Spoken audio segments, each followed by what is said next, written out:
matchup has the 49ers hosting Russell Wilson and the Seahawks. Russell looks like he's worried about anything. Look at that. 5 Pacific, right? Our coverage begins with Monday Night Countdown, as always, at 6.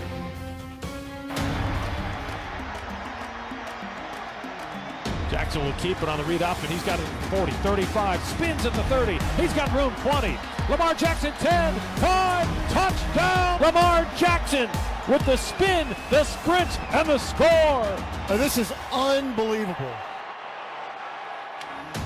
Feeling those shades. Remember when all the commentary was that Lamar Jackson can't throw? Well, he might not have to. Quieting critics yesterday with a perfect passer rating en route to a beatdown in the Bengals with his arm and legs. The team has now beat the Pats and the Seahawks. Dan's still here with us, but Stephen A., I'm looking at you. Should the Ravens be the favorites in the AFC at this point? Believe it or not, I think at this point, yes, for several reasons. Number one, Lamar Jackson is just sensational with his feet. That 47-yard, scamper with the spin move or whatever, it was something special to behold. He also led the team in rushing.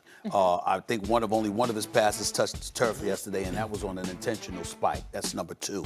Number three, the Cincinnati Bengals are no litmus test because they're atrocious. We understand that. They may go winless. They are absolutely, positively pathetic in every shape, form, or fashion. Yes, I did advocate getting rid of Mark Lewis, and damn it, I stand by that point. You go 16 years, you can't win a playoff game. Damn it, it's time for change. But I damn sure didn't tell him to hire Zach Taylor. Ain't nobody said nothing about that. It might go 160 years without I mean, this is just bad what they've done to the citizens of Cincinnati. I mean, as cold as it is there in Ohio, to give them something to look forward to, you would think. They don't have an NFL team. Ohio State. They don't have the NFL team. The Reds ain't that great, okay? And Ohio State is up the road in Columbus. I mean, for you to sit up there and to give this product, to put this product, you should be giving customers money instead of charging them to watch your pathetic, horrible product, okay? So that's the Cincinnati Bengals, and we recognize that. But it doesn't negate the fact that, again, if you're Lamar Jackson, what is one of the things that they did to really get him better? Not just work on his mechanics, his ability to throw the football, but the three guys, Mark Andrews, Nick Boyle, Hayden Hurst. This is your trio at the tight end spot that you utilize. Why? Because you kept throwing the ball underneath. You're football. I'm getting better. The point that I'm trying to make to you is that if you're throwing the football underneath,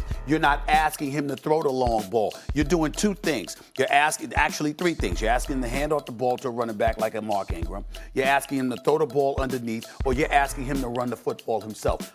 Two of those three things are as easy as pie for him to do. The other he has learned, and he continues to elevate. So when I look at it from that perspective, all I'm saying is, if you look at that and you combine that with what you saw from Kansas City's defense. See, we keep thinking about Patrick Mahomes. We're not thinking enough about the position Kansas City's defense put him in. They can't stop a cold when it really, really counts. They're just horrible as far as I'm concerned. I don't give a damn what anybody says. That defense continuously lets them down, even though the bad snap by the center yesterday. I get all of that. But the defense lets them down. New England, their offense is questionable because of all the bodies that they've lost, okay? And then when you look at the South, whether it's the coach, Jacoby Brissett goes down, you believe in Deshaun Jackson, but you don't believe in Bill O'Brien. You look at the Ravens in terms of balance. I think that they're the team right now in the AFC. Including the coach, but the question should be favorites in the AFC right now. I'm not saying if the playoffs were today or yesterday, what would happen. I mean, should we favor them in the long haul? And they're among the favorites, but I can't call them the favorites for a couple reasons. One, I saw an incredible stat on Twitter that I retweeted yesterday. Lamar Jackson is 27 days younger than Joe Burrow. Think about that for a second. Lamar Jackson is scary good. And if we can assume he can continue to get better he hasn't hit his peak, he's going to be just a great, great, great player. He's already fantastic. And better than I thought he'd be, by the way, based on his passing in college. He's 22 years old, nevertheless. He is 22. And my prediction for the Pats game is I thought they had a really good shot to beat the Pats because I thought what Belichick would do is not that he wasn't trying to win the game, but he's really preparing for the rematch in the playoffs. I think Belichick surveyed the landscape, said, we're going to have to play them in the playoffs. Let me see what happens. And like a boxer in the first round, you probe with your jab, you figure out what the defense is. I think Belichick, if you look at the defenses he employed against Lamar Jackson, he did everything So he now has a book on how they react. Now, it doesn't matter if you have the book. You just can't stop Lamar Jackson. But I remember what Lamar looked like, especially early in that playoff game against the Chargers last year, completely overwhelmed. Yeah, deer in headlights. By the way, and then Belichick's defense made Phillip Rivers look like that in the very next game. I think of Belichick having played him already, and even Belichick's denial when they asked him basically what I said, and he's like, no, it's a week-to-week league. No, I think that's actually what's going on. So I think the Patriots, given their defense, given that first matchup, have a very good shot, and maybe I'd make them the favorites over them if they meet in the playoffs. And now I want to say one thing about the Chiefs, and the floor is yours. The Chiefs' run defense stunk last year. They were without Kareem Hunt in the AFC Championship game last year, and if not for a pre-snap penalty, they would have gone to and I believe won the Super Bowl last year. Now, they have not been firing on all cylinders at all this season. Yeah, you see him in the red zone yesterday? Mahomes hasn't been there, one thing or another, but the bottom line is Patrick Mahomes is back. He now has 18 touchdowns versus really 0 interceptions this year. That one BS call where he had that free play.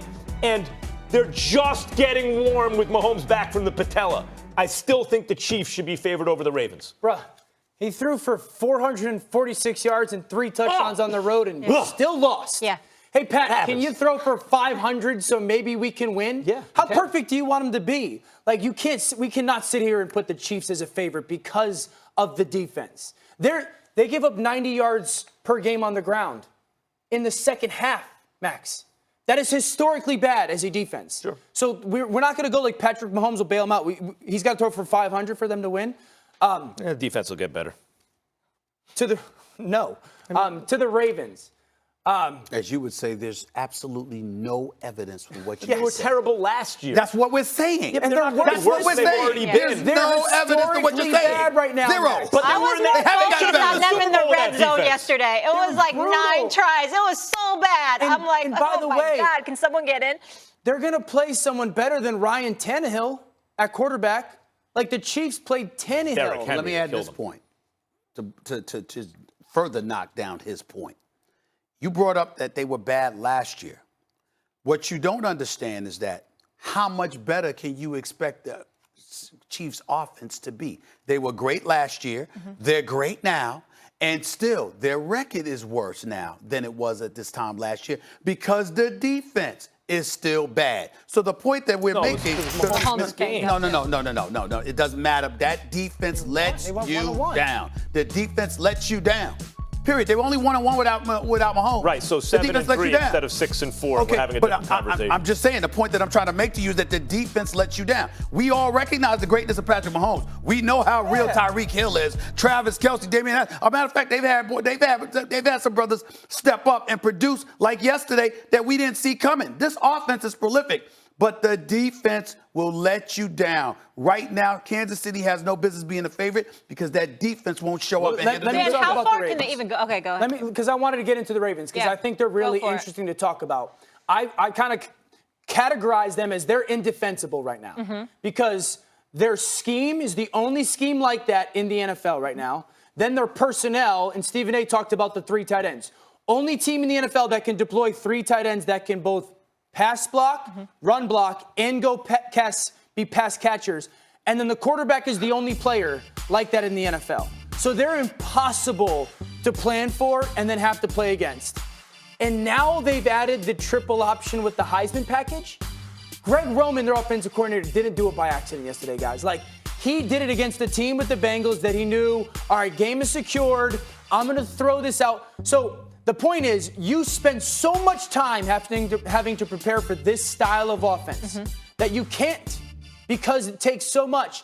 And now you've added that package with RG3. Dude, I'm telling you, that is going to drive coordinators nuts. What do you do now that you can run the option with Mark Ingram and RG3? I don't like it, though, because quarterbacks are not protected well enough. You're even with a read option, you're exposing Lamar Jackson to more But hits. they're running the option no matter what. Look, I agree with you. We're also ignoring. They got to let him be him. We're also ignoring a defense that has scored a lot recently. And the Marcus Peters trade was weird to me because the Rams bring in a even better, secondary player, and then they give up a guy with talent, but I guess they had enough of them.